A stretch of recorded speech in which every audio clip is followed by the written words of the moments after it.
신앙을 다른 말로 정의한다면 뭐라고 할 수 있을까? 저는 관계라고 생각합니다.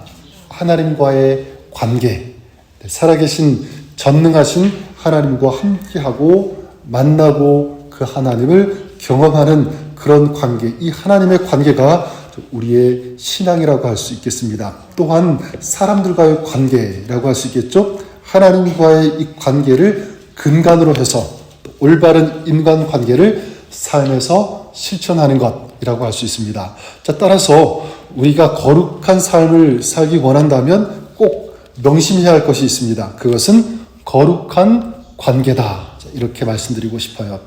2절에 보면 하나님께서 말씀하십니다. 너는 이스라엘 자손의 온 회중에게 말하여 이르라. 너희는 거룩하라. 이는 나 여호와 너희 하나님이 거룩함이니라.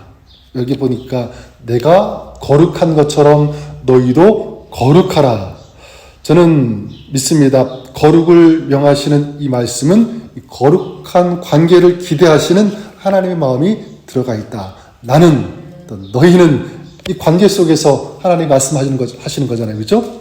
이 거룩한 삶이란 하나님과의 관계가 거룩하고 말씀드렸던 것처럼 그 하나님과의 관계를 기초로 해서 사람과의 관계도 거룩해야 하는 줄 믿습니다. 왜냐하면 우리는 이 사회 공동체의 한 구성원으로 살고 있기 때문에 그렇고요. 그래서 따라서 하나님의 백성에게 있어서 거룩은 교회나 또 어떤 예배에만 국한된 것이 아니라 삶의 전 영역에서 적용이 되고 구현되어야 되는 줄 믿습니다. 그래서 십계명도 보면 이 관계, 이 거룩을 이제 말씀하고 있지 않습니까? 하나님 사랑, 그리고 이웃 사랑, 하나님 사랑.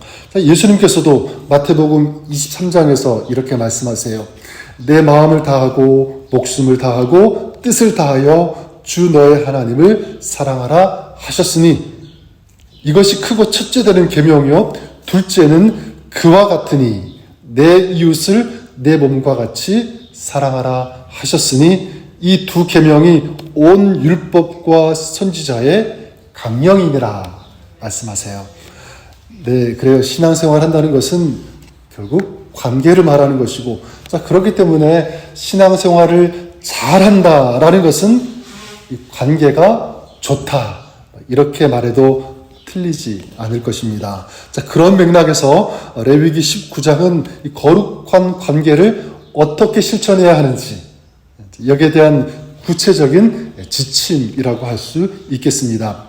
자, 이 거룩한 관계의 첫 번째 지침은 무엇이냐면 바로 부모를 경외하라 이것입니다. 3절에 보니까 너희 각 사람은 부모를 경외하고 이렇게 말씀하고 있죠.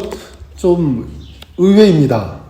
거룩한 관계를 실천함에 있어서 가장 먼저 이 부모를 경외함을 말씀하고 있는데, 그리고 이 부모를 경외하는 것을 안식일을 지킨다든지 또 우상에게 절하지 말라든지 하나님께서 기뻐 받으시는 제사를 드리라는 이런 하나님과의 이 관계에서 같은 선상에서 지금 이 부모를 경외하라 이 계명을 두고 있는 거예요.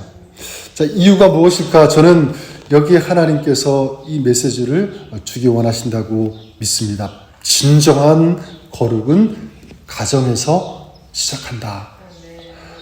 여러분, 여기서 부모를 경외하라 이렇게 말씀하고 있는데 이 경외하라는 보통 우리가 하나님을 향해서 사용하는 단어 아닙니까? 하나님을 경외하고 하나님께 헌신하라는 그런 의미인데 부모를 경외하라 이렇게 말씀하고 있습니다.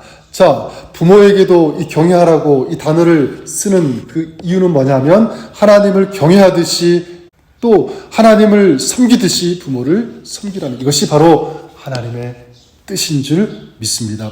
또한 부모를 경외할 때 진정 하나님을 경외하는 것이 드러나기 때문에 그것이 증거가 되기 때문에 이 말씀을 우리에게 해주시는 줄 믿습니다. 자, 그러니까 부모 공경이야말로 이 땅에서 성도의 가장 근본이 되는 어떤 의무라고 할 수 있습니다. 또 자녀들의 입장에서도 보면 성장하는 과정에서 부모에게 순종하며 공경하기를 배운 자녀들이 성장한 후에도 하나님을 경외하는 믿음의 삶을 살아갈 수 있다고 믿습니다.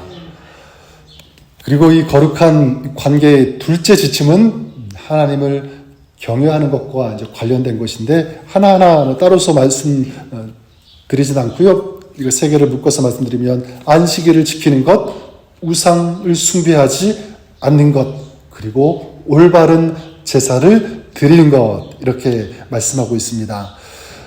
자, 이것은 10계명의 1계명에서 4계명까지 하나님과의 이 관계의 원리와 같다고 이제 볼 수 있는데, 자, 부모님을 공경하는 것이 거룩을 향한 첫 번째 의무라면 안식일을 지키고 거룩하게 예배드리는 것은 영적인 가장 첫 번째 우선순위라고 할 수 있습니다. 우리 그 햄버거 우리 가게 중에 칙플에이라는 그 회사 여러분 아마 아실 것입니다. 이 창업주가 이 투앳 게티 이제 회장으로 알려져 있고요. 그리고 지금 현재 뭐 사장도 다 크리스찬으로 이제 알려져 있습니다. 제가 알기로는 전국에 있는 한 1,800개 정도 매장이 있다고 하는데 전 매장이 주일에는 문을 닫죠, 그렇죠? 그리고 뭐 직원들은 다 교회에 이제 출석한다고 하고요. 이제 성경적인 이 가치를 회사에 이제 그대로 접목해서 적용하는 것으로 잘 알려져 있습니다.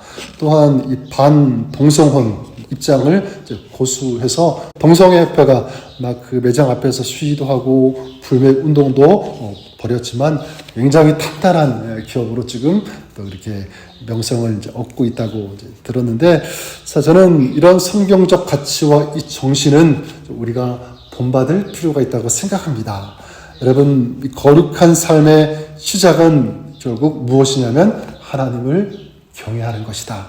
그렇죠? 하나님을 경외하는 것. 그래서 성경은 여호와를 경외하는 것이 지혜의 근본이다. 또한 지식의 근본이다 말씀하고 있죠. 저는 오늘 저와 여러분들이 하나님을 경외함으로, 우리 입술로만 경외한다라고 말하는 것이 아니라 우리의 삶으로 하나님을 경외함으로 거룩하신 하나님을 예배하는 그런 삶이 될 수 있기를 주님의 이름으로 축복합니다. 이 거룩한 이 관계의 마지막 세 번째 지침은요, 이웃을 자신과 같이 사랑하는 것이라고 말씀드릴 수 있습니다. 9절과 10절에 보면 너희가 너희의 땅에서 곡식을 거둘 때에 너는 닷 모퉁이까지 다 거두지 말고 내 떨어진 이삭도 줍지 말며 내 포도원의 열매를 다 따지 말며 내 포도원에 떨어진 열매도 줍지 말고 가난한 사람과 거류민을 위하여 버려두라.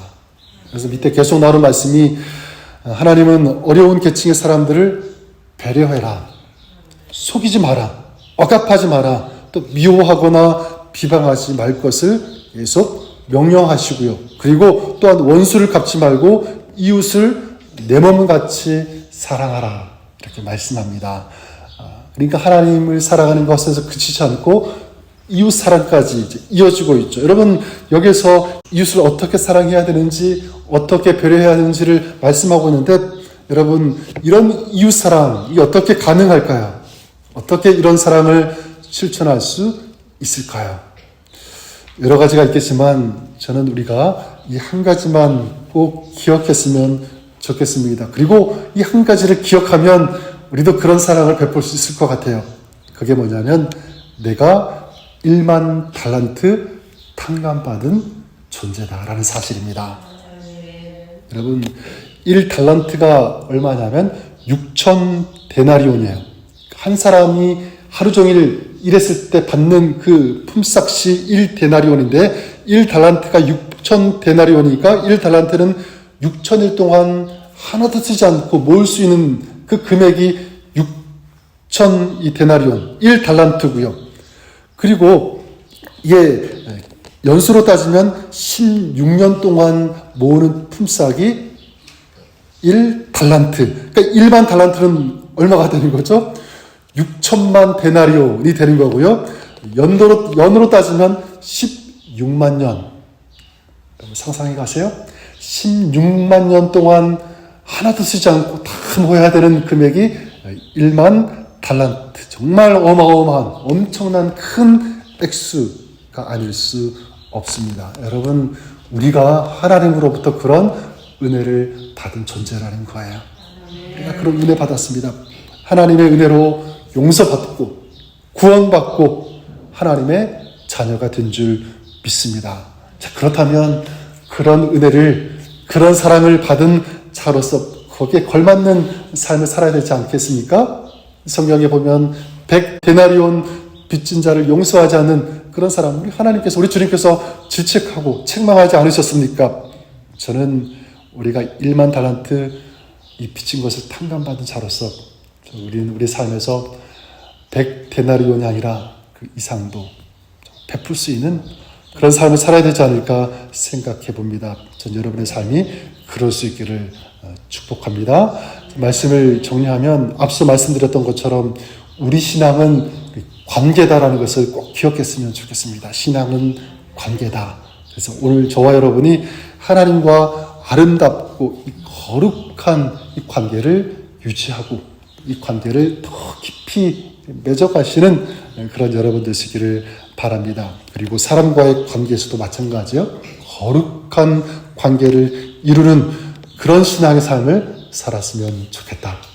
오늘 저와 여러분들이 하나님과의 관계, 그리고 하나님과의 관계를 기반으로 또 사람과의 관계, 이 두 가지 면에서 다 아름다운 그런 관계, 이 거룩함을 살아가시는 저와 여러분, 또 우리의 삶이 될 수 있기를 주님의 이름으로 간절히 축원합니다.